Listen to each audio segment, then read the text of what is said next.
Hello and welcome to Ways of the Wildcat. I am Nathan Seaman. Let's get this started. Today I was handed a study that was released on the Wayne State campus about what your dorm says about you.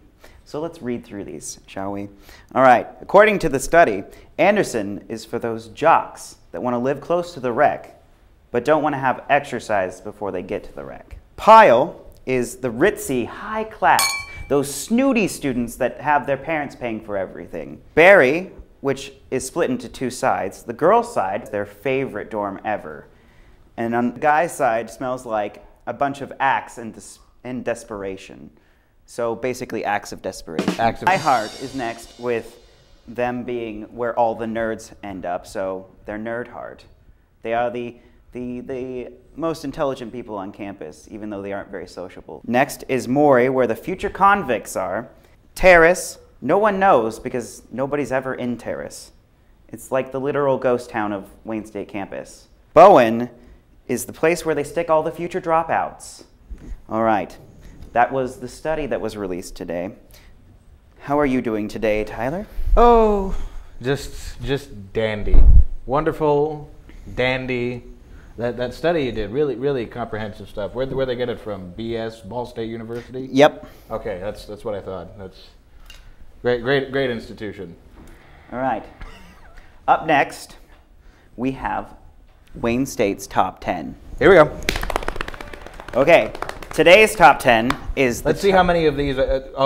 Sorry. Go ahead. Don't cut me off, Tyler. That's not your job. I'm sorry. All right. Today's top 10 is the top 10 things you can do in Wayne State at 2 in the morning. Let's see how many of these I've done. Let's check them off. Okay, number 10, drunkily stumble to Wayne East. More or less. Number 9, dodging the cops while walking to Wayne East. My lawyer says I won't comment on that, so I'll just pretend I didn't hear that. Number 8, peeing in an alley next to Wayne East.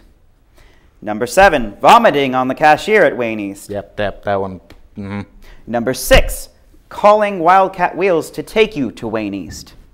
Number 5, trying to remember the number for Wildcat Wheels. Number 4, drunkily yelling at no one at Wayne East. Hey! What? Number 3, burning popcorn in the microwave. Number 2, attempt to get someone to cuddle with you on Yik Yak. Come here. No, don't touch me. Fine. All right. Number 1, the final one on the top 10 things you can do at 2 o'clock in the morning at Wayne. Go to Sioux City. All right. That is your top 10 list, ladies and gentlemen. Yes, top 10 for today. All right. Up next, I believe we have a segment from one of our esteemed reporters. Is that what we're calling them? Yes. All right. Reporting on a prank war that's been happening on campus. We use that term reporter loosely. Yes. There's a big asterisk next Apparently to it. there's been this huge prank war going on in the dorms, and we'll have some clips coming to you soon here. And hello. Yeah, actually, funny story. I think we were pranked, and we don't have the footage for the prank war anymore. Well, you heard it here first, ladies and gentlemen. This is just about the most, what do they call it? Punked. We're punked? We've been punked. We've been Ashton punked. Kutcher? Great. I know you're here, Ashton Kutcher. Show yourself. Come on out, Ashton. All right. Come on. Anyway. Anyhow. All right. Well, moving on then, I guess, since guess. we don't have the footage for that. Great. All right.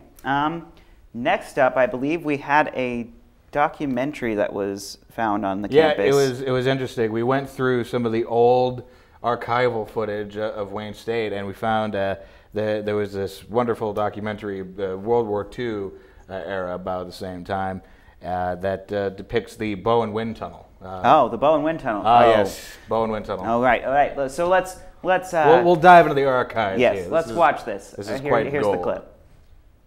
There are many naturally occurring phenomena on Wayne State campus, none more present, loud, sometimes violent and obnoxious than that of the Bowen Wind Tunnel. Students have been plagued by this phenomenon for as long as anyone can remember. Scientists are baffled by the wind speed generated from the sides of the rectangular monstrosity that is Bowen Hall. We're not entirely sure what this is. It could be anything. It could be aliens. We're still not sure. But one thing's for certain. Bury your gold. Bury your gold. Hide your children and hide your wives. And also, don't go outside. Students are advised to not go towards the Bowen Wind Tunnel if they see that the wind has picked up, unless they are knowingly willing to suffer the terrible fate of death. At first, I thought it was just a myth. And it just came and took my best friend Ronnie away. Just blew him right away. Was there 1 second. Sorry. He was gone the next. Why has God forsaken thou Ronnie? Ronnie! Just took him away. Just took him away. A cautionary tale has been told. Do not go near the Bowen Wind Tunnel. If you absolutely cannot avoid it, then from all of us here at Cat Vision 6, we wish you the best of luck. All right, so that was the Bowen Wind Tunnel.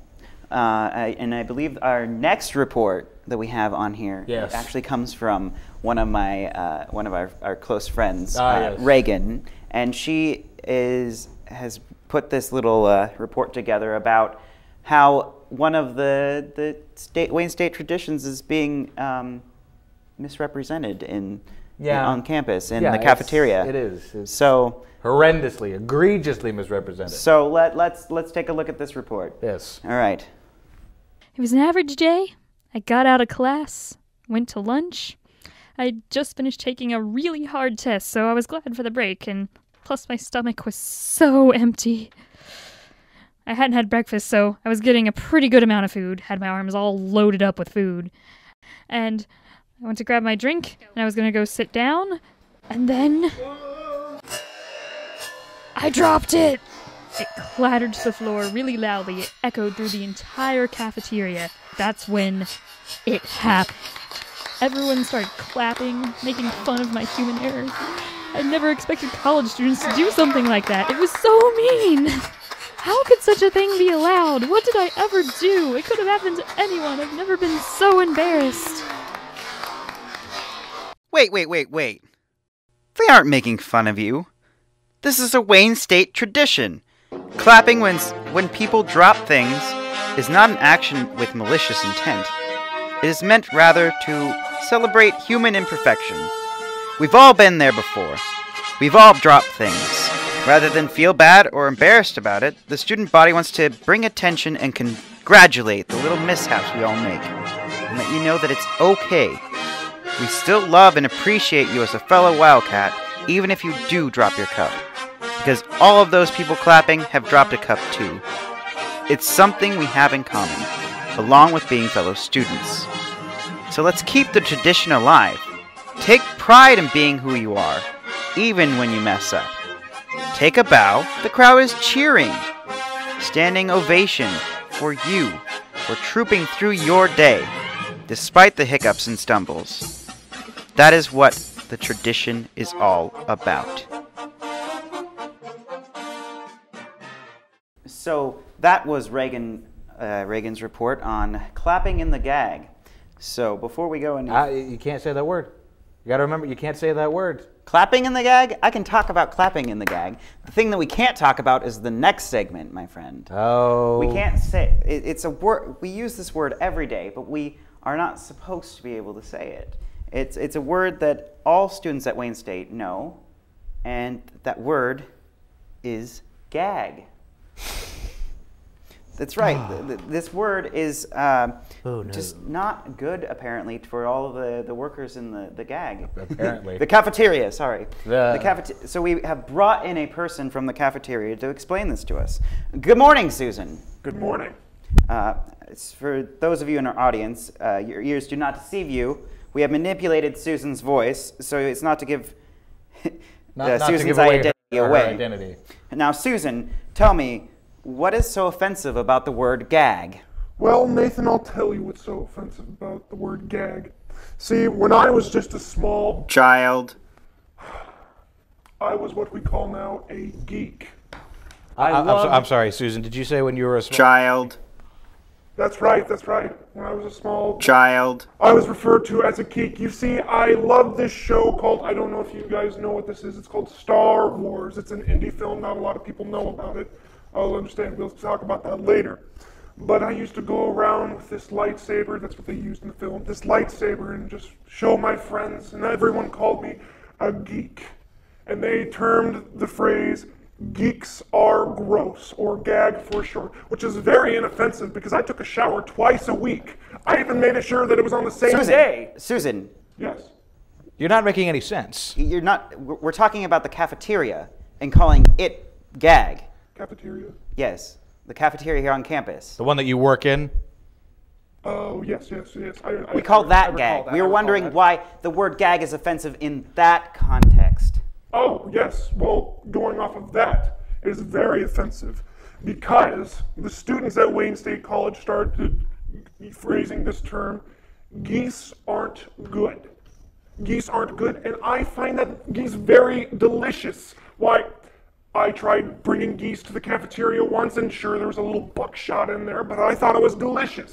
So now all these geese are roaming around just wishing that they could be eaten by these wonderful students. Susan, Yes. our research doesn't say that it's geese are gross. Our research says that students are calling it gag because of Great American Gourmet, the company that used to run the cafeteria. So are you saying that that this isn't true? Well, I'm saying it's very true. Which part? The fact that it's Great American Gourmet or the geese? Every part I've said, the geeks are gross, the geese aren't good, all of it. Why, I'm just sitting here trying my best to cook these wonderful meals for these students. Well, I don't think that they're saying anything about your cooking. Oh, don't even get me started on my cooking. Do you know how hard it is for me to slave over getting these boxes out of the freezer and microwaving them for these Raggedy Ann students to eat? No, I'm sure that if I had geese in the cafeteria, I would cook it up and I would have a wonderful job. I would love my job. Susan, you've stopped making sense. Again, I feel that we might have to cut this interview short so that we don't offend our audience members by not making sense. You know what, Mr. Seaman? You know, you're just like all the rest of them. I'll go, but not until I say this to the students of Wayne State. When you use the word gag and not think of consequences, you offend so many. Oh, I can't even speak right now. All right. Well, we're Okay, experiencing some thank you, Susan. Thank you. We'll be right back after this break. Wait a minute. Hey, excuse. Oh God. Oh God. Susan. Oh. No, Susan, get back behind the curtain, Susan. And we'll be right back after this. Those glasses off of you, ninny-headed cotton. Cut!